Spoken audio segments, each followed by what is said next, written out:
Hey beauties, morning to you. I was talking with a teacher who teaches in, one of the inner city schools.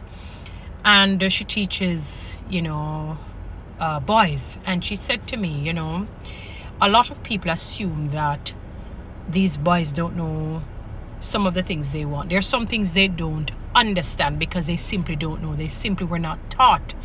And one of the unfortunate things in many of their case in some of these boys' cases is that they have not gotten a motherly love. So when she has to be very careful in how she shows her care for them.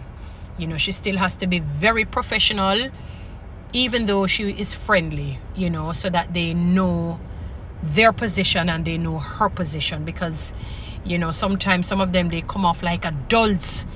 And she has to remind herself that these are young children. They could be her sons, and she has to be careful. But one of the things that she admires with them is that even though they're from the inner city and sometimes they grow up in very, arduous and decadent situations that are volatile, and that's what they're surrounded by, that she still will instill principles on how to treat a woman. For example, she would say to them, you see me with a lot of bags and my baggage and luggage and whatnot, so to speak, help me. That's a gentleman thing to do, because some of them actually said to her, Miss, the way we show love to our girlfriends is by choking her, giving her that choke hold and putting a gun in her mouth. So we hear the two negatives right there right away. Because that gun cannot be legal. That's one. And two, to put the woman in a chokehold. That's not love. That is clear cut abuse. Even indirect. They think it is love. That is toxic. It's almost like I want to use a double negative. Toxic abuse. And she had to teach them that is definitely not love. And she remembers she had spoke one, she said he smelled bad. And she just gently called him outside and told him, told him the situation and tried to offer help in her way. And, he explained to her his situation and so on. And he really respected her for that. She said he used to give her a lot of trouble. And from the day she took him aside and helped him in terms of his odor, he slowly became a totally different human being, started to comply and try and do his work, because she started to be the mother that he lacked, he and some of the others. She said these days when she's coming and they see her with her bags, oh Lord, they're running for it. They dust her seat off, they come and they put it down because she cares about them. She is enacting her purpose in the class. She said one day she just felt like being sexy, because we're like that as women, It doesn't matter if they're church women or not. There times we're just made that way.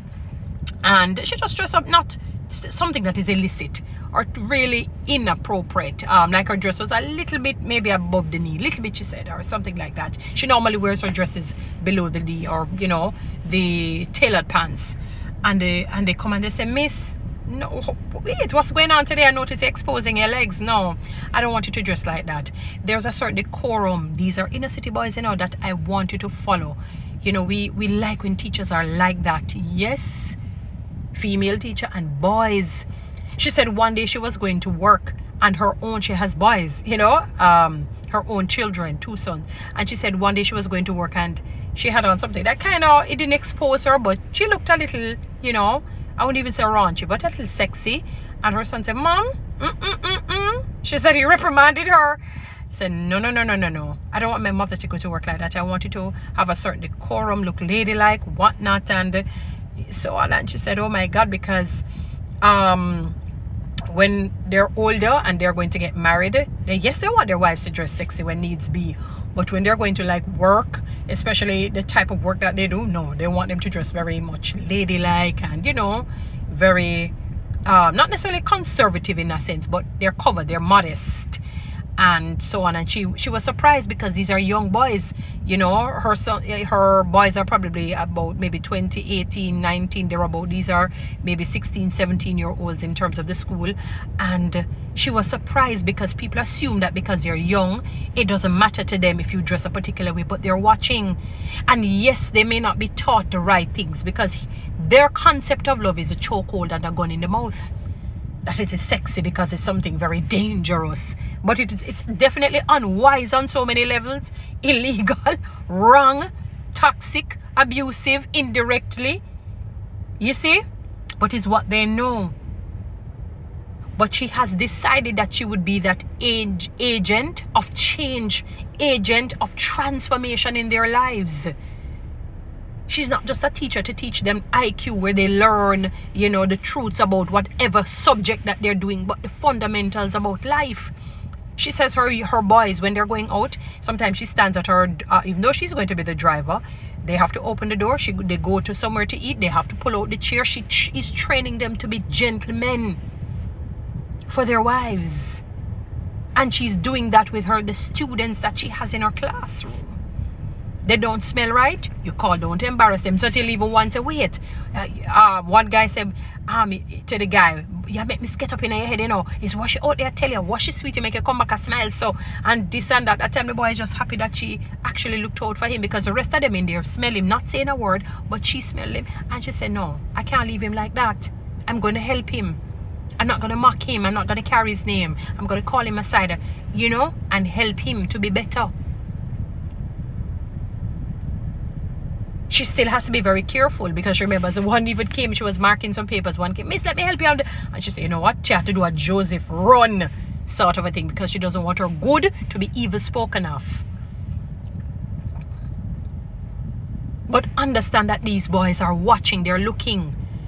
And you can be an agent of change. Don't buy into this thing, to culture that says, boy, you're a lone voice in the wilderness. Stay the lone voice in the wilderness. Somebody will hear you. There's somebody else in that wilderness. And if you can help to transform even one life, then the whole duty of man you would have done.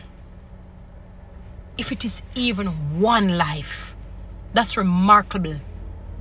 Because she doesn't know what she would have done for that boy. So she now teaches him to be clean. She teaches him to be a gentleman, help with the bags. When he becomes old and he gets married, he's going to love on his wife. He's going to treat her with respect, hopefully. You know? And you don't know who he may become in this life. So that one life, maybe somebody great. Maybe somebody very, very great. And create transformation for many others. So that one life that you save, you don't know who that one person may be. But know that they're watching. She say her boys are watching her. She didn't know. She didn't think of them young, and you think, oh really? Oh really? They are definitely looking on. Because the young boys from the inner city was able to say, miss, no, I don't want you dressed like that. Just dress the nice way.